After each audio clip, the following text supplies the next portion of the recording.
Korean Kanakaraju movie ಹೇಗಿದೆ ಅಂತ review ಅಲ್ಲಿ ತಿಳ್ಕೊಳ್ಳೋಣ. ಫಸ್ಟ್ ಆಫ್ ಆಲ್ ಕ್ಷಮೆ ಇರಲಿ, ಯಾಕಂದರೆ ತುಂಬ ದಿನಗಳೇ ಆಗೋಯ್ತು. ಆ್ಯಕ್ಚುಲಿ ದಿನಗಳಲ್ಲ, ಎಷ್ಟೊಂದು ವರ್ಷಗಳೇ ಆಗೋಯ್ತು. ಇನ್ಮೇಲಿಂದ ರಿವ್ಯೂಸ್ ಆಗಲಿ, ಸಿನಿಮಾ ರಿಲೇಟೆಡ್ ಯಾವುದರ ವೀಡಿಯೋಸ್ ಆಗಲಿ ಈ ಚಾನಲಲ್ಲಿ ಬರ್ತಾನೆ ಇರುತ್ತೆ. ಸೊ ಸಬ್ಸ್ಕ್ರೈಬ್ ಮಾಡ್ಕೊಂಡಿರಿ. ಸೊ ಕಮಿಂಗ್ ಟು ಮೂವಿ ಕತೆ ವಿಚಾರಕ್ಕೆ ಬಂದರೆ, ಕೊರಿಯಾದಲ್ಲಿ ಒಂದು ದೊಡ್ಡ ಡಾನು ಸತ್ತೋಗಿರ್ತಾನೆ. ಅವನ ಅಸ್ಥಿಗಳನ್ನು ಈ ಒಂದು ಫ್ಲಾಸ್ಕಲ್ಲಿ ಇಟ್ಟಿರ್ತಾರೆ.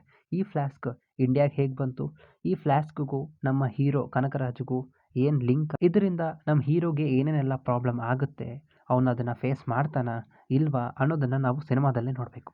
ಸಿನಿಮಾದ ಪಾಸಿಟಿವ್ಸ್ ಕಡೆ ಬರೋದಾದರೆ, ಸಿನಿಮಾದ ಕತೆ ಮತ್ತು ಸ್ಕ್ರೀನ್ ಪ್ಲೇ ಅಂತಲೇ ಹೇಳ್ಬೋದು. ಸಿನಿಮಾ ಪೂರ್ತಿ ನಿಮಗೆ ಕಾಮಿಡಿ ಅನ್ಸಿದ್ರು ಮಧ್ಯದಲ್ಲಿ ಸ್ವಲ್ಪ ಹಾರರ್ ಎಲಿಮೆಂಟ್ಸ್ ಇರ್ತವೆ.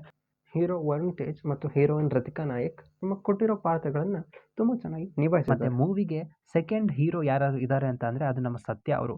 ಅವರ ಒಂದು ಕಾಮಿಡಿ ಇಡೀ ಒಂದು ಮೂವಿನ ಇನ್ನೊಂದು ಲೆವೆಲ್ಗೆ ತಗೊಂಡು ಹೋಗಿದೆ ಅಂತ ನಾನು ಹೇಳ್ಬೋದು. ಸಿನಿಮಾದ ಹಾಡುಗಳ ವಿಚಾರಕ್ಕೆ ಬಂದರೆ, ಯಾಕೋ ನನಗೆ ಫಸ್ಟ್ ಬಂದಿರೋ ಹಾಡು ಅಷ್ಟು ನನಗೆ ಇಷ್ಟ ಆಗಲಿಲ್ಲ. ಮುಂದೆ ಬರೋ ಸಾಂಗ್ಸ್ ಎಲ್ಲ ಸಿಚುವೇಶನ್ ಆಗಿರೋದ್ರಿಂದ ಸಾಂಗ್ಸ್ ಕೂಡ ಇಷ್ಟ ಆಗ್ತವೆ. ಅಲ್ಲಿ ನಮಗೆ ಲಾಜಿಕ್ಲೆಸ್ ಕಾಮಿಡಿ ಸೀನ್ಸ್ಗಳು ಕೂಡ ಕಾಣಿಸ್ತವೆ.